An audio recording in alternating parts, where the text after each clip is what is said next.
Welcome back to What the Fertility. Today we have with us Katy Burt. She is going to speak about her journey through infertility along with male factor infertility. So welcome, Katy. Thanks y'all for having me today. Absolutely. We're super excited to kind of dig in and hear your story. So if you want to just go ahead and get started from the beginning, maybe telling everyone how long it's been since you started trying to conceive.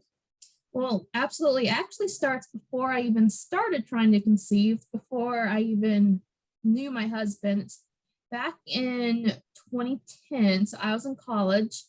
I got a pretty severe kidney infection that sent me home for the week.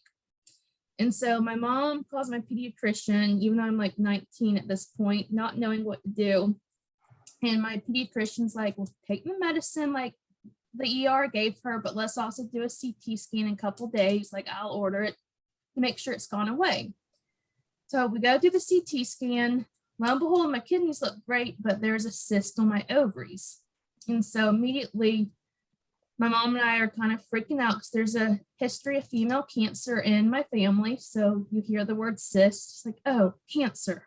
But luckily not. If I go back to school, my pediatrician gets me in a few weeks later with MUSC's OB.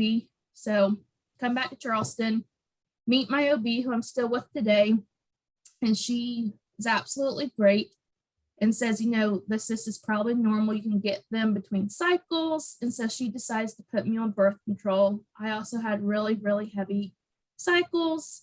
But looking back 12 years ago, knowing what I know now about birth control, it's like, oh man, like, wish I'd said no. But she also runs some other tests as well to make sure, and we do a transvaginal ultrasound. At 19? At 19. So this is fun. My mom's like in the room and everything. Oh. And they realized my uterus has a septum. And so I really shouldn't have to worry about that when I'm 19. Like, there's no husband in my future. But my doctor explained, you know, this can cause miscarriages. And so my mom, thinking ahead, was like, well, can we take care of this while she's still in our insurance before she graduates college and potentially get another job? And so my doctor's like, yeah, sure, whatever y'all want to do. So a couple years later, we do take care of that septum right after I graduated from Wofford in 2013. And so when she goes in, she realizes my septum has completely split my uterus. So yeah, I was going to say, can you like pause? Because I don't think we've talked about septums or anything. So basically, I'm going to let you describe it, but can you just kind of describe what a septum is in a uterus? Yes, basically just like extra tissue. Some people just have a little bit. Some people have more. My doctor said I was one of the first people she's ever seen for it to completely split my uterus. And she said if we never caught it, I probably never would have even been able to get pregnant because it was completely split. There would have been nowhere really for a baby to grow.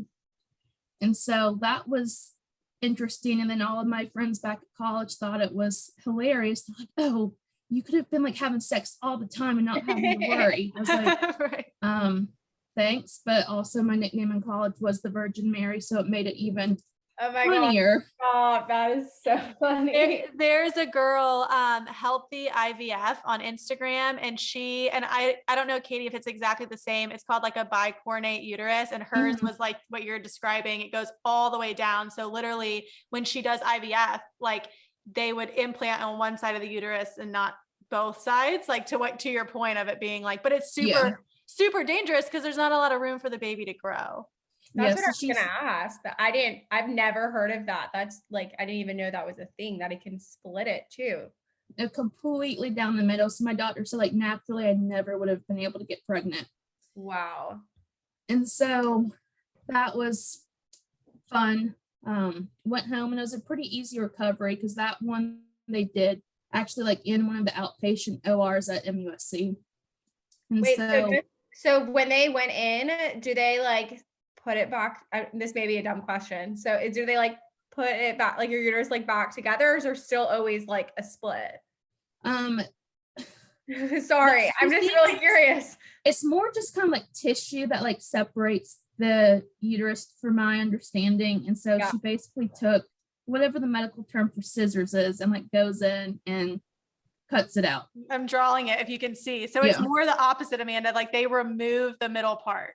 And then the uterus is just, and the reason I know that is because when I had the hysteroscopy, I have like the arcuate uterus. So to Katie's point, it's just literally, it was 0.4 like millimeters of extra tissue that they removed. So hers just descended all the way down to like the cervix. Got it. Okay, sorry. Okay, tangent. Sorry. That was No, your and mom. don't worry, and we'll get back. I had some more hysteroscopies later on. Like this was not my first stab with septums. Yeah. But so 2013, that's procedure happens. And then I just keep up with my OB visits regularly, go for my annuals. My weight was fluctuating like up and down, like Catherine, that's around the time I think I met you in like 2014, 15. But my doctor was like never really worried about it. We did blood work yearly. We always check thyroid and everything. And so things were pretty calm for a few years until I meet my husband in 2018. And there's a 10-year age gap between the two of us. So we both knew we wanted kids. Yes, men can have babies a lot longer than we can, but we figured we would start trying pretty much a few months after we got married in 2019. And so we got married in July. My cousin was getting married in September and I was in that wedding. So we decided after the wedding, I would go off my pill. And so go off my pill in 2019. And then February of 2020 was my annual visit with Dr. Savage, and Jason decides he's going to tag along so we can talk about babies, or I don't even remember, but it was on Valentine's Day. Oh, and, you'll never forget that, clearly. Yeah, never forget that. But I basically told Dr. Savage, like, based on my history, like, let's do the whole workup again, like go in transvaginally, do whatever we need to do to make sure we're ready to go. Yeah. And she's like, absolutely. Well, lo and behold, I go get another ultrasound, and guess what? Septum is still there, but not. That's what I was going to ask you. I have heard that it will grow back. And it wasn't completely grown back, and it wasn't that much, but doctors always want to be careful because if you cut too much, you go into like, I don't know anatomy, but whatever's like above the uterus, and then you bleed too much and it can be really bad. And so, but I also remember too, the person, I guess the doctor who was over imaging that day came in and talked to me as well. It was like, oh yeah, like we're trying to have a baby too. And I'm actually been referred to a fertility doctor because we can't do it naturally. So in the back of my head, I'm like, okay, yeah, that's nice. Like Dr. Savage is just going to fix the septum and I'm on my merry way again. So Dr. Savage is like, yeah, actually, I'm going to refer you out to a fertility clinic in Charleston because they have really, really good technology. They can do your hysteroscopy like in office. You won't have to go in the OR. It'll be great. I'm like, okay, it'll be great. And so I go meet with, at the time, like the only fertility doctor in Charleston. And it was with one of the female doctors, so I felt like pretty comfortable. And we go over everything, but once again, she's like, we may need to wait on this because you're too overweight. And so I'm like, excuse me? And she's like, well, anesthesia. I was like, okay, I understand anesthesia is in office, but I've had anesthesia a ton of times by now because I also have had my gallbladder out. That surgery with Dr. Savage. I have a plate in my foot. So I've had anesthesia like a bazillion times. I've never heard of this before. That's mind-blowing. And so I'm just sitting there trying not to cry because I'm like, this is great. But then the nurse anesthetist came in. She's like, open your mouth. And she looked at the doctor, was like, she's fine. And so I want to be like, haha, yeah, I told you so. And so the best part is this is now getting near COVID when the world shuts down. Oh my goodness. And Jason actually had to be out in Texas and he had to leave a little earlier because where he was going to do some work. They wanted him sooner. I don't even remember, but for whatever reason, my mom had to take me to the appointment. And so I was scheduled later in the morning since not as time sensitive around egg retrievals. And so it took an hour and a half for them to get the IV in me. That was really fun. Gosh. But they finally do. And off to sleep I go. And so I do a follow-up probably a month or 6 weeks later. Septum is still not all the way gone, and too much is still there. After you, number one, paid for the surgery, it's a hysteroscopy with an excision, which I've had, but like then you have to go through the anesthesia and you're like, oh, I'm following up. I'm like ready to try having a baby. And then they're like, just kidding. We're back to square one. Yeah. And so, and then this doctor assures me, oh yeah, don't worry, this is normal. I'm like, okay, well, this is my third time doing this. Wow. But by this point, we're kind of back closer to the summer. It's around June now, and Jason was back from his jaunt to Texas. But because they had so much trouble with my IV, the first time the doctor was like, I'm going to block you first thing in the morning. You'll be the first patient. I'll make sure the other providers know, yes, this is not egg retrieval, but she has to go first. And so that was scheduled for some Monday in June. Sunday, we gotten out of church. We're going to lunch, we're doing something, and I get a phone call. It's someone at that doctor's office. Hey, Mrs. Burt, you're supposed to come tomorrow, but we need to bump your surgery. So it's probably not going to be till 11, but you still need to come at 6 a.m. so they can get the IV in you. What? And then just sit there with the IV in for hours? Ew, and I hate the feeling of an IV. Like I hate it so bad. That And is so the worst. I take my Valium. We get to the doctor's office. They get the IV in, no problem. Oh my God. Of course. Yeah, now like it's totally easy. Like see in 4 hours. And then instead of like putting me in like a room by myself, and I had Jason with me, obviously, they decide to put me in the recovery room where they do egg retrievals. Oh. And so there's just a curtain separating Jason and me from the other recovery space where 2 or 3 females and their partners were, where the doctors would come in or the nurse and be like, we got so-and-so eggs. And it was just so, it was so awkward. Katy, And I have been in that recovery room at that fertility clinic after a DNC. And it's like, why? Why would they put, no. I just wanted to say that because I can resonate on how we're both not there anymore. Yeah. And that's probably part of the reason. And so crazy. They were running a little behind, of course. I think I was supposed to go, my surgery was supposed to be at 10:30 or 11. It's after 11. I've been there since 6 something. I have to go to the bathroom. So I wheel my IV and I go to the bathroom. And then I come out the bathroom and the nurse anesthetist, a different one, and we became best friends because she had helped me the first time, was like, okay, they're ready for you. And I look down, my IV is out my arm. Ugh, I hate I've had so many and I just hate them. And they're do they have them like in your out like this area? Mm-hmm. What is that? Your elbow? I don't know. Like it's just hanging out. And I look at the nurse anesthetist, she looks at me and like literally she's just like, oh shit. And I'm like, yeah. But by this point she'd already sent Jason like back to the waiting room. So luckily he doesn't know any of this has happened. And so I go into the OR suite and once again, they're trying to get it back in my arm and they're having no luck because it's almost noon. I've had nothing to eat or drink.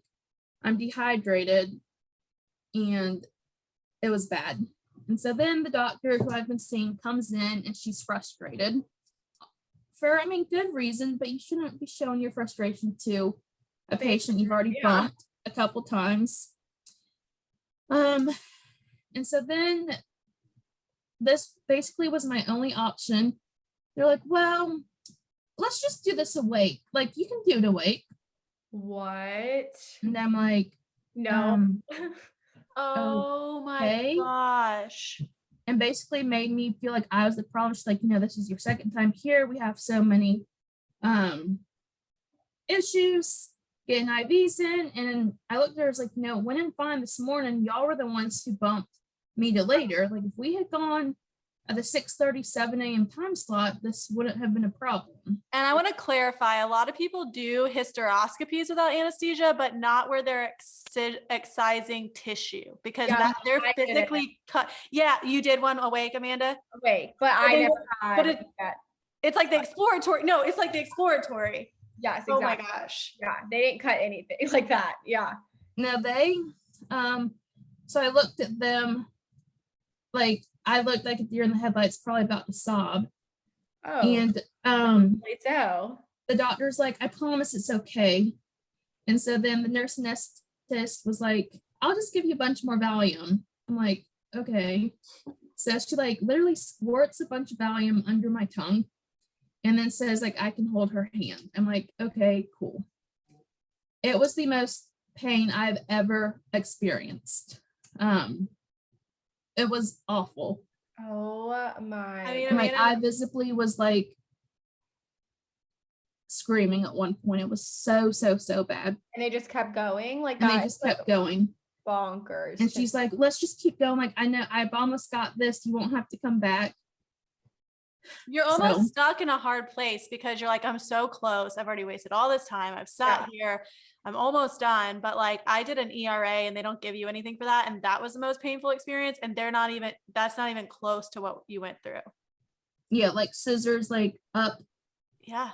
Cutting my uterus. Oh my goodness. And so then this lovely doctor was like, I want to do you a favor since you're already here. Let's go ahead and do an ultrasound to make sure like we really did get it all. Isn't that what they should just always do? And I'm like, okay. So they like go up and sure enough, she said she got it all. Oh, but look, you have a polyp, Mrs. Burt. So I'll send these over to your OB and she can take care of the polyp. I'm like, great. And so then I leave and Jason's like, what's wrong? And I'm like visibly sobbing. I was like, I just had to do that awake. It was bad. And then I realized once I'm out more with it the next day or two, I call back to this doctor's office because this practice, they make you pay for anesthesia separately. And so I had written like a $450 check for the anesthesia I didn't get. So I call up the nurse who was like over me. I was like, hey, like, I don't mean to be rude, but that check I cut the anesthesia, like I didn't get any anesthesia. So can I have my money back? And so my nurse was like, we've never had this issue before. So let me call and see what we should do. So she calls the anesthesia lady. And the anesthesia lady's like, well, I'm contracted at that time. Like I still had to monitor her during the procedure. So no. I would have guessed that's what they said. Wow. Yeah. They should have comped that for you. Yeah. Or like giving me money like towards my account there or something. Yeah, something. But I was like, whatever. Hopefully I'm done with them forever. I'm back to my OB. We'll take care of this polyp. Then we can make a baby. So I go to my OB. And because this practice in Mount Pleasant, they have a partnership with MUFC. So they had talked back and forth already. But my OB is great. She's like, since you've gone through all of this, we've kind of looked at your blood. Let's go ahead and just check your husband's. Like, let's do a workup on him. Because by this point, even though I had some procedures, there's still a chance we could have gotten pregnant somewhere in there. Because by now it's probably August, September. And you guys had been actively trying even throughout, everything. Mm-hmm. Okay. And so lo and behold, my husband has to go back to that practice in Mount Pleasant to give his sample. And I think I went with him that first time because he was just so afraid. And they're all afraid, aren't they? I know. I was like, fine, I'll go and hold your hand. But I feel terrible because that day, for whatever reason, I visibly remember two couples walking out through the waiting room sobbing. And it's Oh. like, please let these poor people like go through the back door or side door, or give them a tissue, a drink, something. A drink. I wish, right? They should provide that. They should have like a bar at the exit for when you get bad news. Right? Like canceled cycles or something. Here's like a separate room for that. Yes. And so Jason gives a sample, and since technically my doctor at MUFC ordered it, she gets the results back. They look great as far as his counts and everything, but he did have a small like infection, like his white blood cell count was elevated. So she called him in some sort of antibiotic and was like, in a couple weeks, let's just recheck to make sure this infection's gone. And so by this point, it's November of 2020. Oh And we had scheduled my polyp procedure like early December, sometime after Thanksgiving. Well, lo and behold, surprise, Jason and I get COVID. Oh. And we had been so careful. Like my husband was, not that he's a germaphobe, but just not knowing about this pandemic or anything. It's like we did everything we could to try to be careful. Never went anywhere. But my mom's best friend went to Disney World, got COVID, and gave it to us. And so that definitely was the sickest I ever had been. But of course, in the back of my mind, I'm freaking out. I've met my deductible. I need this stupid polyp gone. Yeah. And so we were able to do my procedure, but I'll pause there. Around that same time, Jason's semen gets rechecked. His numbers have gone down drastically. And so like my mind is going through everything I've seen on TV, like on This Is Us, where they like flush their like antidepressants. I'm like, Jason, call your doctor, like make sure none of your medicines cause this, because he had switched his anxiety meds around that time. And so I'm just freaking out. And then the one doctor, I think my OB said, go ahead and like get him in with the urologist just to check. And so the urologist put him on testosterone and Clomid, and then said, let's repeat the analysis in 90 days. And so I think. So Katy, sorry to interrupt. So from the time you had COVID to the time you had the semen analysis for the second time, was it like 30 days? Do you remember? It was over 30. Okay. And so, but we wanted to redo it because it wasn't I don't think it was within 90 days, because 90 days is a life cycle. Okay. But the second sample definitely had been long enough where his white blood cells would have recovered, but we had to push it off further because he had COVID and he couldn't go bebopping in a doctor's office with. Well, yeah. Well, I remember Josh, my husband, he got COVID in, oh God, he had it twice, but like March of whatever year, March of 2021. And for that reason, I mean, I felt bad for him. I was nervous for him being sick, but the whole 10 days I was like, semen after COVID, IVF results after COVID. And I was terrorized with what's out there. And so I made him within 30 days, go get another sample. And I was like, on my life, it was going to be 0. And we got really lucky. It came back completely the same as before, but you read that out there, that's very possible. And we weren't down to 0, but it was bad. It was significantly different, it sounds like. And so his urologist put him on Clomid and testosterone. And then at that point too, the doctor was like, we still can't really say for certain yet if this was COVID related or not. I think he was just being cautious, but it's like, that's the only thing that's really happened to us. But so I go and do my polyp procedure back at MUSC, get anesthesia just fine. Well, actually, my blood pressure was through the roof. They were very worried about me because when I checked in, the receptionist literally yells to everyone, "You can't be here. You have COVID."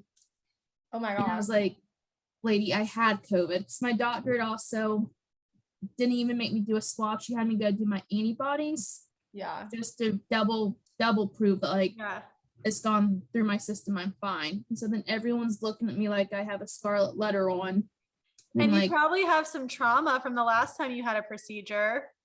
and so I looked at her, I was like, you will call back there. My doctor is well aware of my situation, and look at my test date. It's been a while. It's been over 2 weeks. Like, I've done my quarantine. Mhm.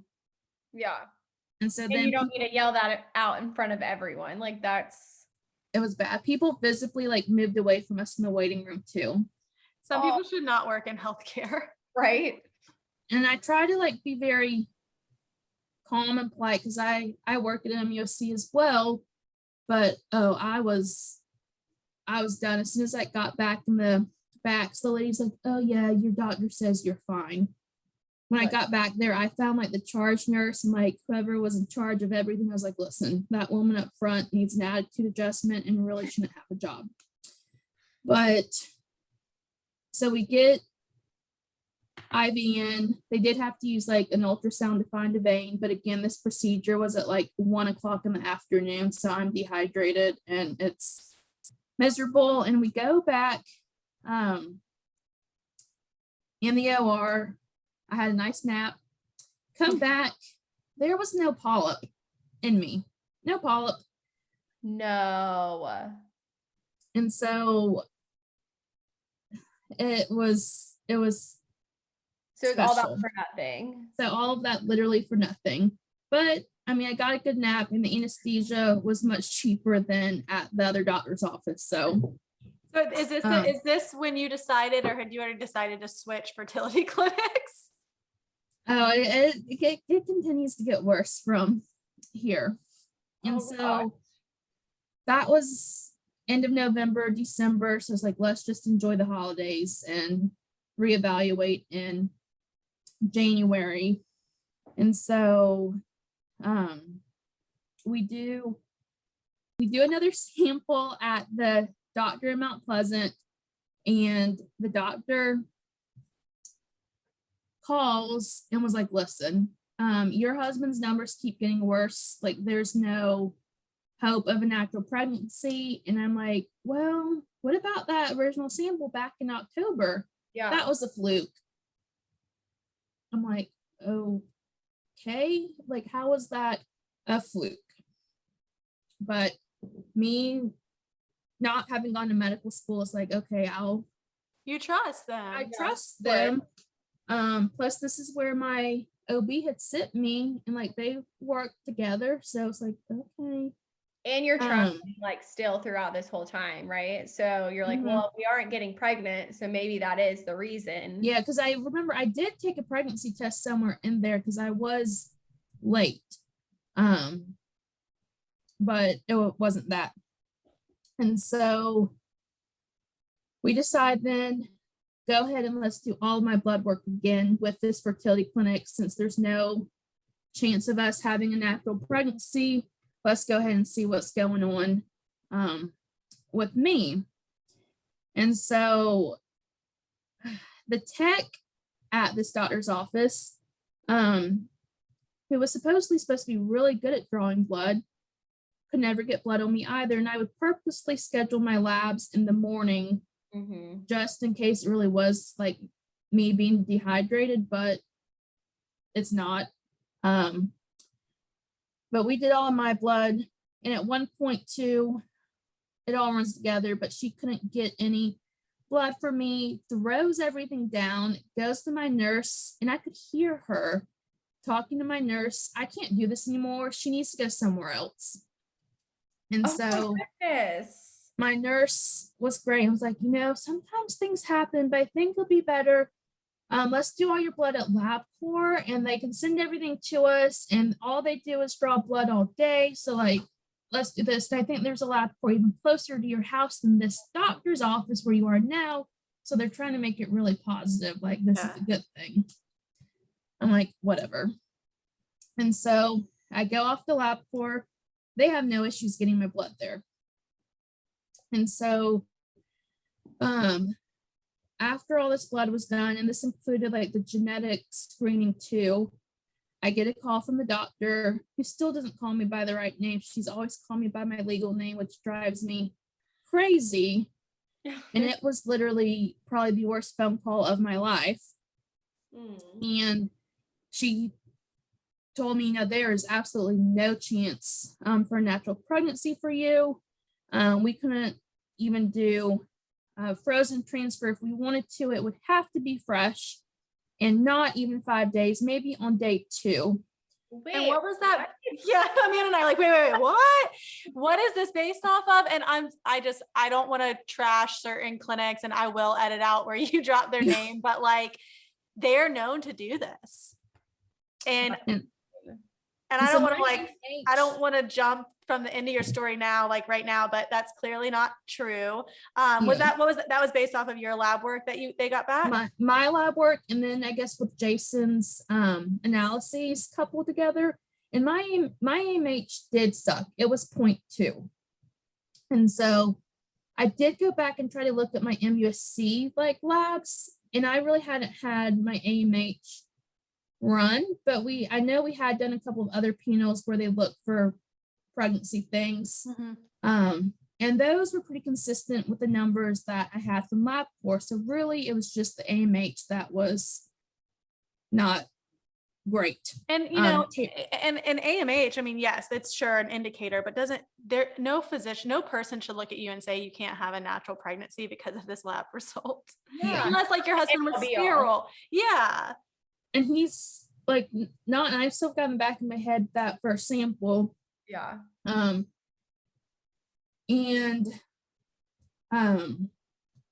So that was just really hard to hear, I'm sure. I mean, and you deliver these news over the phone like that. They should have also, if that's what they're saying it is, they should have had you come into the office too and like speak. Yeah, because I was just like sitting at home. I think I was still working from home at this point, minding my own business. I saw the number calling, but I figured it was my nurse calling about the genetic stuff, or like literally thought nothing of it. And so then she told me that my nurse would be in touch to go over the genetic screening with me. Because of course they dropped that ball, and it's like I'm a carrier for 3 horrible things. Oh, really? Is that the karyotype that you did, or was it a different type of genetic screening? It was whatever, like they sent it off somewhere, and it tests for like. They test for like 200 different, like, yeah. Okay, got it. And then they decide they'll go ahead. So my nurse called me, and she literally was just reading off the internet. I'm like, this is not helpful. I've already done this, but thank you. And then they decide, let's go ahead and check Jason, because at least the ones I was a carrier for, they had to also be with your husband. Yeah, so the chances that both of us would have it were slim, but again, with everything I've been through, I'm like, oh my God, Jason's gonna be a carrier, and now our chances are really done. And then the icing on the cake to that phone call. Oh, and by the way, before we really start IVF, because I guess they've told me by this point, no IUI, no nothing like this IVF or nothing. Yeah. We're gonna need to put a PICC line in you, because you have to get a lot of labs. And since you have really bad veins, it'll just be easier for all of us if you can get a PICC line. I'm like, okay. And they said they would not treat me unless I got the PICC line too. And so I'm just sitting there like my jaws just dropped, because I'm still like at my house on the phone with this nurse. Oh, and then by the way, they still want to have an official sit down meeting to go over all of this again. And I'm like, great. Thanks. And so this happens mid-May of 2021. And it was the week after my grandfather's funeral. So that really was the icing on the cake. And it was just so impersonal. And there was a resident with my doctor that day, and usually at MUSC they tell me, hey, like there's a med student or there's gonna be a resident. They warn you that this is, and they ask for your permission. And are you especially with GYN OB stuff, like are you comfortable? Yeah. And so I just like walk in to the doctor's office, and there's the resident just sitting there playing on her cell phone, and I'm like, oh, hello. And so they had the folder of everything for me, like all the financials, like everything. And once again, my weight comes up into this conversation. And they calculate, I guess, based off of BMI, which I hate, but my doctor and my nurse did the math that I needed to lose 30 pounds and get my PICC line before they would start anything. That sounds like a nightmare. Right? You're like, you just told me I can't conceive naturally, but we're going to do IVF and you're going to make me put like this huge PICC line in my chest. And then, oh my goodness. And so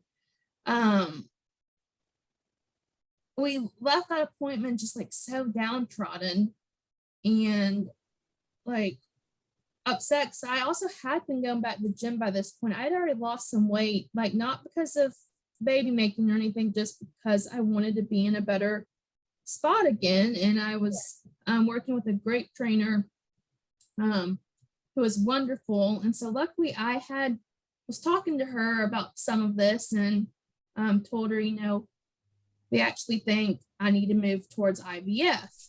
And she was like, what? Like, you're so young. This doesn't make any sense. But hey, by the way, I know this great acupuncturist who used to work in a fertility clinic. You really should go see her because her specialty is fertility patients. I'm like, okay. And so off I go to the acupuncturist, who I absolutely adore. And at first, if you talked to me about 5 years ago saying I'd be an acupuncture loving it, I'd be like, no, that's like witchcraft. No, thank you. But truly, like was a godsend. And she's like, and bring me all your labs and everything, like, let me see. And so I brought her everything. And she's like, yeah, it's really just your AMH. All your other levels are fine. And she's too, with Jason's number, she's like, yeah, I'm not sold on what they said with that being a fluke. Because it doesn't just happen like that. It's perfect. And then it goes to nothing. She's like, I think it's COVID. But by this point, it had been at 90 days plus by this point. So he's had at least one full life cycle and it didn't recover. But my acupuncturist was not convinced by the doctor in Mount Pleasant, their diagnosis, like the fresh transfer. She was like, that's so crazy. She's like, yes, your AMH is low. If you really have diminished ovarian reserve, maybe you really shouldn't stay at this clinic because they're not known for that. She's like, there's this one doctor who's better with it than others. And it was the doctor I'd been seeing. I was like, yeah, no, thank you. I'm just curious real quick, because Amanda was diagnosed with diminished ovarian reserve. Did they ever recommend a fresh cycle for you, transfer? Mm-mm. Yeah, I've never heard that before. Yeah, no, mine was all frozen too, just because we also kept having abnormal embryos. And so we wanted to test them anyway. Yeah, that's what I thought. Fresh cycle was never even on the table. Yeah. And so around this time, Catherine, I think you were going through a lot of stuff. And I've still been at this clinic. My whole life, right? No, I'm just kidding. In 2021 and 2020, there's a lot of stuff. And so I remember I messaged you on Instagram because by this point, I think the clinic in Somerville had opened because my acupuncturist was like, you could try this guy in New Jersey, or Prague has opened up in Mount Pleasant. They were, you're right. They were in Mount Pleasant. And yeah, because they took over Singletons, yes. But then they moved. But around that time, I don't think they were ever there when I was doing a bunch of my procedures. Yeah. I think my only option at the time was where I was. But I remember reaching out to you because it looked like you had been at that practice I was at, but had recently switched. I don't even remember this. And so I set up a second opinion. I remember calling them and they're like, yeah, if you want it to be free, just get all your records to us. And I was like, I don't even care if I have to pay y'all, just someone talk to me. Oh, yeah. And so total night and day experience, night and day. Yep. And I guess by this point we're in fall, end of summer of 21 into fall. So you're way over a year of going yeah. at this point then, right? Mm-hmm. And so I check in, and then literally a few minutes later, the sweet lady at the front desk literally calls me out and apologizes for calling me Catherine and not Katy. There you It's like, I go. see Green no, flag like, one. and I was like, that's just like attention to detail. And I Yeah. really appreciated that. And so we spent over an hour and a half with the doctor that day, which was more time than we had ever spent with anyone at the other practice. And this doctor had actually already read all of my notes ahead of time, because I was able to get my files from Mount Pleasant and sent all of them over. And he literally just looked at me and was like, "You've been through the ringer." And I was like, well, yeah, I guess. Because to me, everything just kind of seemed. Well, they were making you feel like kind of small, Yeah. like, oh, everybody does a hysteroscopy without anesthesia. Everybody does this. You're good. We'll just send you to LabCorp. I feel like you finally were heard a little bit. And so then he literally talked through everything and like why he didn't agree necessarily with what the other practices said. And he was very professional. Like he said, I do not want to speak ill of that practice. Like I know those doctors very well, but they are very concerned with their reporting and numbers. So I think they were pushing fresh for them to be able to say they did a transfer. And I was like, okay, that makes sense. And then he talks about Jason's analyses. He's like, yeah. And I see Jason had that great analysis and then didn't. He's like, did y'all change anything? I was like, oh, we both had COVID. He's like, I really think that's why. And I looked at him, I was like, well, it's been longer than 90 days now. He's like, we still don't know enough about COVID to say whether or not that's the issue. But my money right now is on the Jason's COVID diagnosis impacted his sperm count. And so I'm like, oh, okay, I like you. Yeah. Hope. And so I'm still just like sitting there, like on the edge of my seat, waiting for him to be like, now, we need to lose some weight. But he was very honest the whole time. And again, said, IVF definitely probably is the way we're going to have to go. But I don't want to make any final decisions until we rerun your labs, because sometimes things can fluctuate. Yada, yada, yada, yada. So let's not stress at all. I'm still just sitting there like, okay, weight card. So I asked him, I was like, are you concerned about my weight? He's like, no. Why should I be? And so I told him about what the other doctor said. He's like, yeah, that's BS. He's like, people, if you do get closer to like 50 with BMI, like way up there, yes, then we may need to look at that, because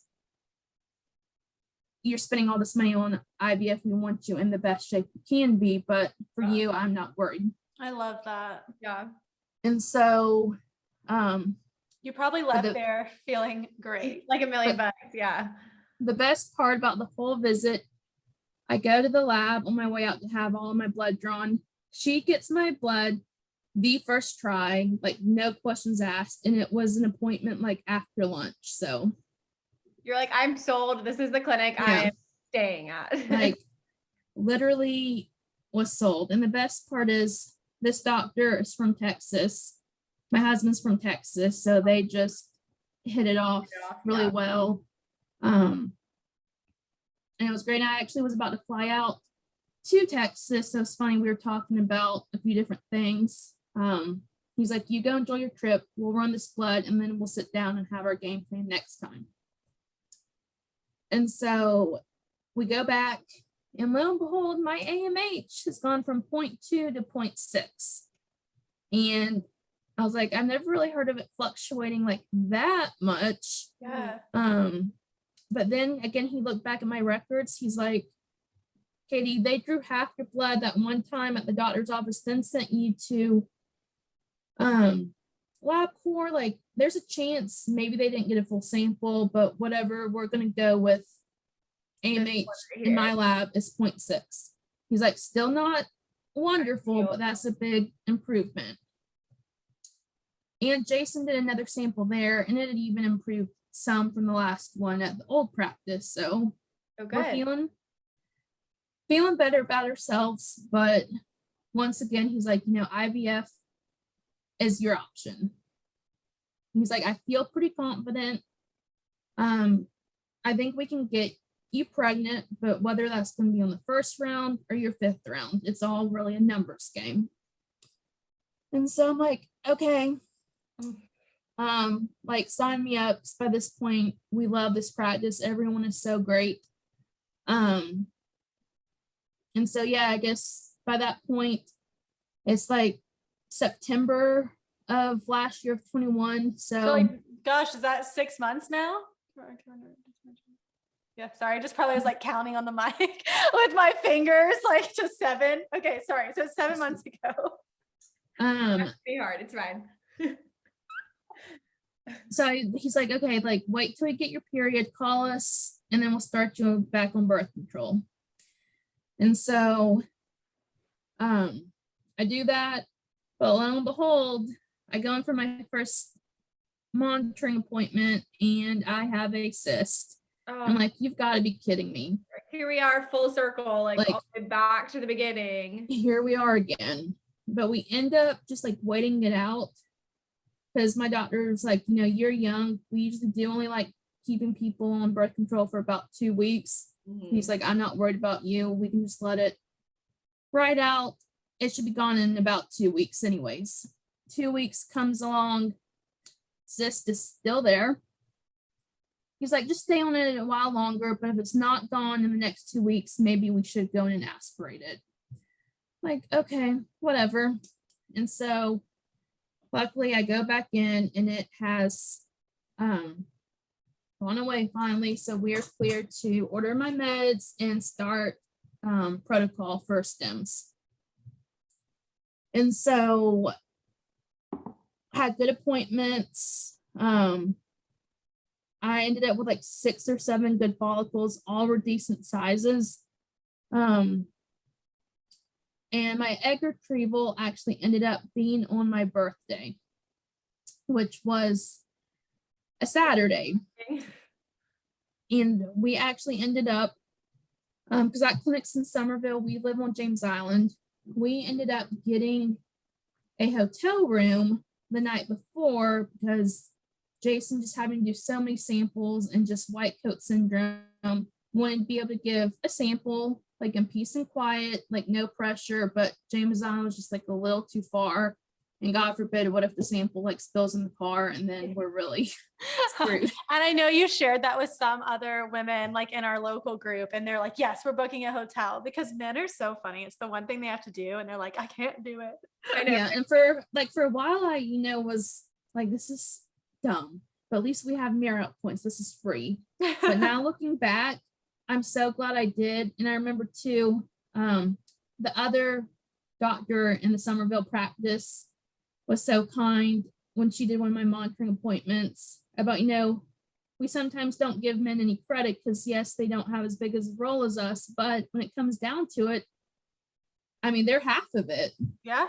And so they've got to perform for that moment. Yeah. So that was worth everything to just be in that hotel. And we got calls the night before. And I remember my acupuncturist sent me with something I was supposed to like light on fire and put on my ankle. And we did it outside on the patio and went to bed, get up the next morning and go to the practice. And everyone was there ready to go. And I was worried though, because the person who's so good at blood wasn't going to be working that day, but she was so great and has talked to the nurse anesthetist on duty. I was like, well, this is where you get Katy's vein. Like, I promise it's there. And like, she even drew with a Sharpie, like on my arm, to like show her where it was. And so we get the IV in, hanging out. And doctor came to talk to us, but basically said, you know, we're looking at about 6 is going to be our magic number today if we get there. And so I really hadn't thought about it much up until that point, even though they kind of told me about the follicles I had, but never really hit me like, oh, this kind of means the number of eggs. Yeah, I was That's gonna kind of ask you. depressing. Yeah, I was gonna ask you, did you have expectations? Because I know when I went into my egg retrieval, I had like expectations that I told the physician, and he's like, why would you even think we were gonna get that many? You don't have that many follicles. Yeah, and I feel like after like all the trauma I went through that first clinic, I tried so hard to like stay off of Google, stay off of researching things, like stay off of Oh, just good the for you. internet, period. Awesome. And so it was a blessing and a curse. Like on the one hand, sometimes when we talk to people in the group me, it's like, yeah, y'all are way smarter than me when it comes to fertility stuff. But on the No. other hand, it's like, yeah, sometimes ignorance is bliss. Oh, Yes. for But Very much. That's how And I'm going. ours- I was just gonna say no, ours, I feel like, so my first retrieval, mine was the opposite. The physician literally told us that we were gonna have, like, he was expecting so much more. So if the doctor's telling me that, then I'm like, oh, cool. Let's try and get this number. And then I literally had like half of what he said. So then I was even more upset because then I had the expectation already. So like, Yeah. oh, yeah. I got 9 and I was like, I was thinking I was going to get 24. He was like, you had 12 follicles. Why did you think you were going to get 24 eggs? and so I don't really know what I was thinking, but he's just like 6. I'm like, oh, okay. And so we go in and I'm knocked out and they do their thing. And then what I really appreciate now looking back at old practice, they told like the woman who was still drugged up about how many eggs they got. My doctor went to Jason first and told him the numbers. And he was so excited because we ended up getting 7. And he said the extra one was for the birthday. Oh, that's Oh, cute. that is so sweet. And so then they let Jason come back. We hung out, made sure I was like doing fine, and then off we went on our merry way.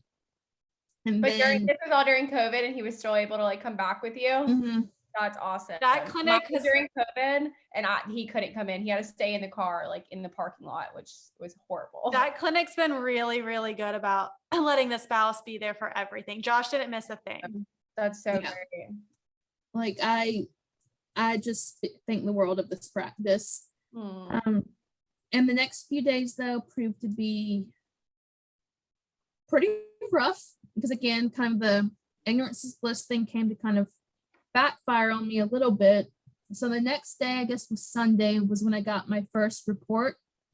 We had lost 5 eggs already. Like they did not fertilize. And so 5 out of the 7, dang. 5 out of the 7 are gone. So we've got 2. And I talked to an embryologist and she was very nice about it because my eggs, they'd already told me were great quality. So they were kind of leaning more towards the sperm, not fertilizing with egg. But it was just, they couldn't be 100% sure, but that was her gut instinct. Of course, I feel terrible because I don't want to tell Jason.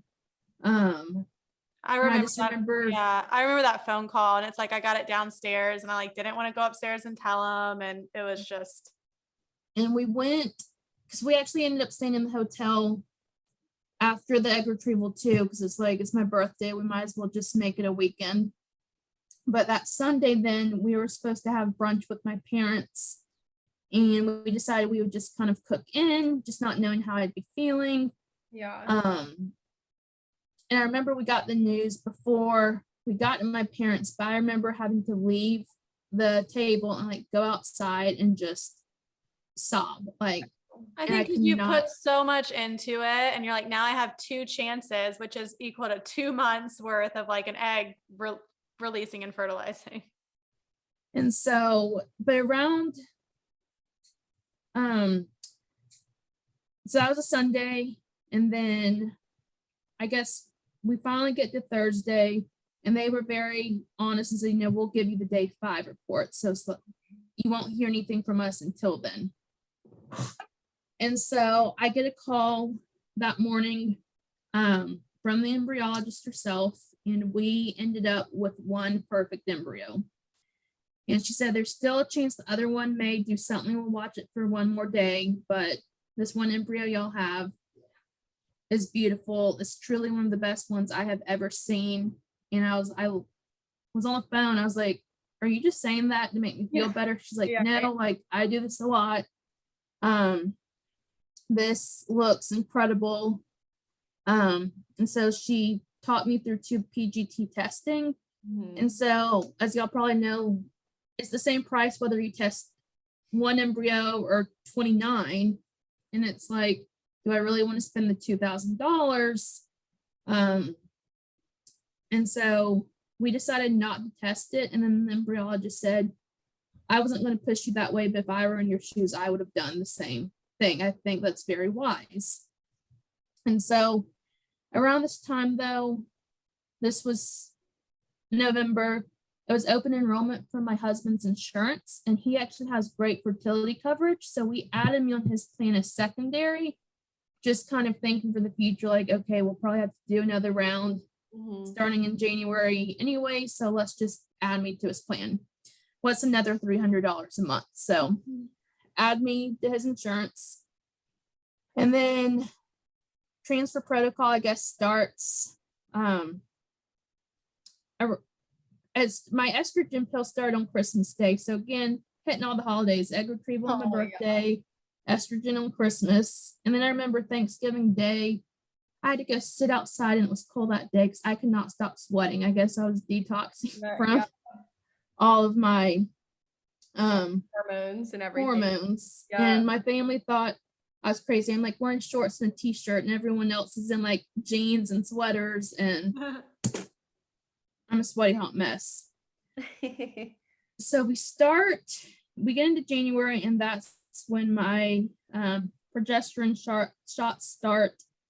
And then I think we start on like January 11th and then we end up with a transfer date scheduled for Martin Luther King Day. So yet another holiday. And so Sunday night, the night before the transfer, my husband and I are watching his Cowboys play.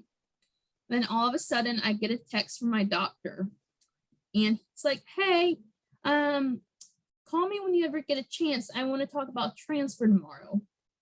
And I was like, oh God, this can't be good. Like something has happened. And so I call him and he basically was not going to be able to do my transfer the next day because he was being pulled to go help in the Columbia practice because I guess the upstate had a bunch of snow. So whoever was supposed to be covering in Columbia couldn't get there. And so we talked, he's like, you can like kill me too. My wife's already mad at me, so you can be mad at me too. I don't care, but I'm really upset because I don't want to go and I really want to be there for your transfer. So like, here are your options. And so my options were to just, wait a couple more weeks. And it's like, no, like I've waited long enough, or to let his partner in the practice do it. And he said, if I didn't think she could handle your case, I wouldn't be offering this, but I trust her completely with this. Plus, by this point, all she has to do is like stick the embryo up me. It's not like, I know you don't realize how I say simple the transfer is, but compared to everything else, you're like, okay, this is the quickest in and out. Most important, but quick. Yeah. And so we ended up going that route. And I did acupuncture like on both ends of the transfer that day. And I've been drinking a bunch of water because you gotta go in full bladder. And I was really proud of myself, really thought I had drunk enough water, but no, I hadn't. So I had to keep drinking water. And they took like an IUI couple in front of us, but I just kept drinking, really feeling like I was about to explode. That's the worst feeling. It really is. I swore I was going to pee on the table. Like I know. I'm like, and I told the doctor, I was like, I'm so sorry. Like if I pee on you, like I'm gonna be so embarrassed. But like, she was great. I was like, you're fine. And she actually had done my first monitoring appointment, so it was kind of cool to have like the bookends. Oh, that is cool. And so transfer was fine. They gave us the little picture of our embryo at that point, and that was really cool. And then it's funny. So then my husband kind of took to Google. He's like, oh, the embryologist is right. Yeah, this kind of does look like a good embryo. I'm like, Oh, I love okay. it. And then we go get our McDonald's French fries, of course. Of course. And then go back to acupuncture, and then I go home and like try to stay warm. And I start doing some things like I had seen on TikTok, of course, because I was like, anything could work. Oh yeah. At that point, you're like, I'll try anything. Got my fuzzy socks on. Yeah. What else do you do? I like made some like pineapple, like my acupuncturist already gave me like bromine tablets, so I didn't have to like go get the core of the pineapple. But I saw something on TikTok where you get the core and then you crush it up and blend it and make this tea. So I did that. And whenever I was supposed to drink the palm juice, my acupuncturist was like, yeah, do it. But I thought I was supposed to drink as much as I could. So I really never want to see palm juice ever again. Oh, I'm sure. Oh my gosh, that's funny. And she's like, yeah, like 8 ounces, like max. I'm like, oh, okay. Like I had a gallon. But literally like the big Costco size ones, I would try to drink like one in like a couple of hours. It was never again. So 2-week wait begins after that. And I was so confident in myself, I'm going to wait till my beta. I'm going to wait. I knew I was. I knew. And I was like, I will be testing as soon as I can. Like, I was like, can you? Yeah, I was like, can you test 3 or 4 days after the transfer? Which one is it? I'm like Googling it. I'm like, okay, I'll test as early as possible. Yeah, good for you. But I started feeling pretty crappy pretty quickly. But again, like progesterone and some of those other meds can make you feel bad. Sure. Yeah. But I remember I felt so sick. I called up to the doctor and my nurse was like, no, this is a good sign. But they went ahead and called in some meds for me and told me some other things to do. And again, I'm pretty determined I'm going to wait till beta. But then I ended up testing the day, Catherine, that you told us in the group your news. So I'm like, this is a good day. Like, I'm going to test too. But then I remember testing at like 2:00 in the afternoon. I'm like, I'm so stupid. Like, I should have waited till tomorrow morning. You're supposed to wait till the morning. I did the same thing. I tested in the afternoon. I literally went to Harris Teeter and like bought a pregnancy test. And I was like, okay, I bought it for tomorrow. But then it was sitting in front of me. I was like, there's no way in hell that I am waiting till the next day. I will take it right now. Yep. And it was one of those like sticks that comes in like your ovulation kits too. So it wasn't even like that official. And then like as I'm waiting on it, I was like, I'm so stupid. Like I should have waited. Like this is not going to show anything. And then I'm going to be anxious. This is dumb. Why did I do this? Well, lo and behold, it is very, very positive. Yeah. And so I'm like looking at pictures. I go to Google, I go to TikTok, I go everywhere I know to compare. And it's like, no, like this is positive. Mm-hmm. And so then I think you sent it to the group too. And you're like, is this positive? We were like, yeah it's like, very positive. I never like taken a test before really either than when you had a test for the HCG to make sure it's in your system. Yep. And so then I felt so bad. I was like, crap, I probably shouldn't have sent this to like a fertility group where people are struggling, but I literally do not know what this is supposed to look like. And then the next morning, I think I took Clear Blue or whatever ones say like pregnant, not pregnant. And sure enough, I was pregnant. And again, then my symptoms continued to develop, and any pregnancy symptom you can get, like I had. So I go into my beta. It was on Friday, the 28th of January, and we were sitting at 221. So that was really exciting. But I remember too that day, that practice was like the busiest I'd ever seen it. So it's like, this is a good thing for them, but I know they close at noon. Like I need my beta, like I need them to call me. Yeah. But sure enough, one of the nurses actually drew my blood because the tech was backed up. So again, I'm freaking out that my like magic tech can't get me. But again, that nurse got me just fine, like at 11:45. And she's like, I promise you, like, I will call you before I leave today. And again, I'm still not believing it because it's like, y'all close in 15 minutes. But sure enough, they called me.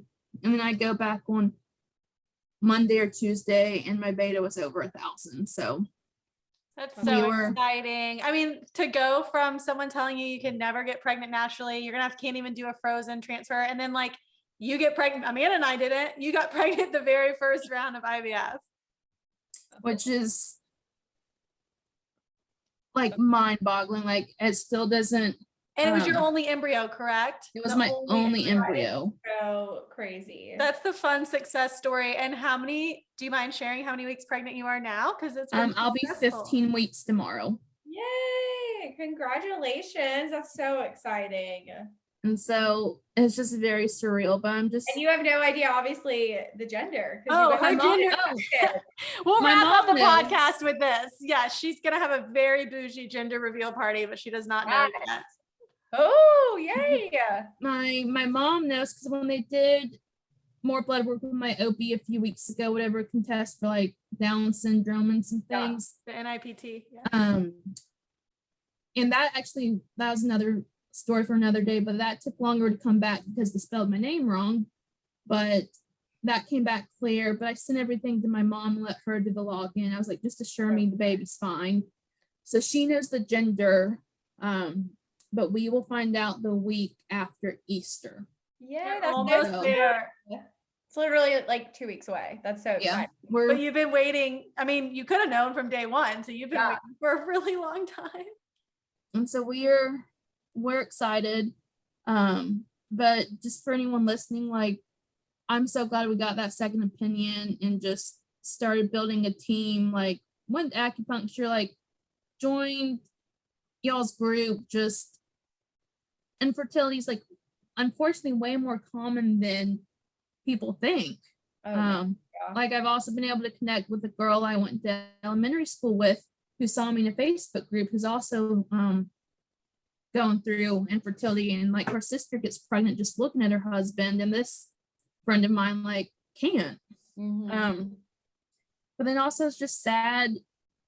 Like I miss the Somerville doctor. Like going to my OB just isn't the same. I miss it too. Yeah. I can't wait though. Katy did some really cute, and I don't know why I keep remembering all these things, but she did some really cute gifts to give to the fertility specialist, which I think is really sweet. But like to your point, everybody becomes a family going through this kind of stuff. And it's just, everyone has a different story of how they got there. But I am so excited that you ended up doing IVF with people you trusted and it worked, and you don't have to do it again now. Yeah, I mean, and if we do though, we still now have this insurance we added myself to of Jason's, and he gets like 4 lifetime cycles, 90% covered.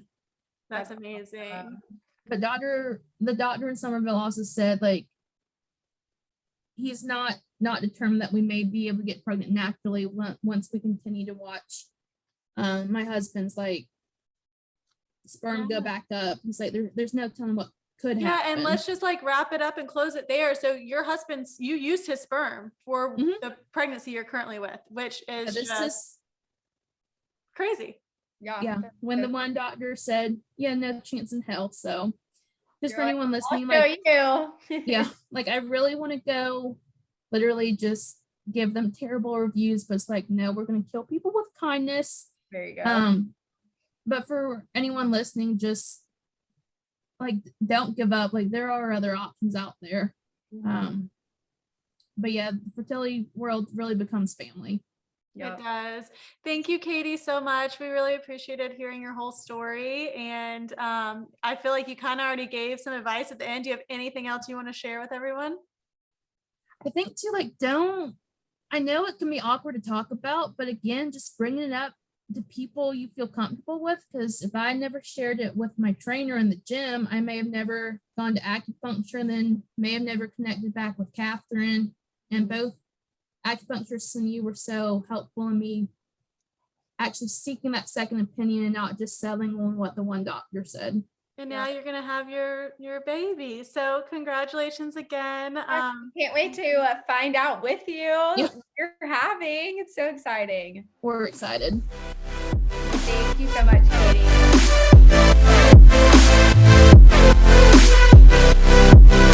Bye.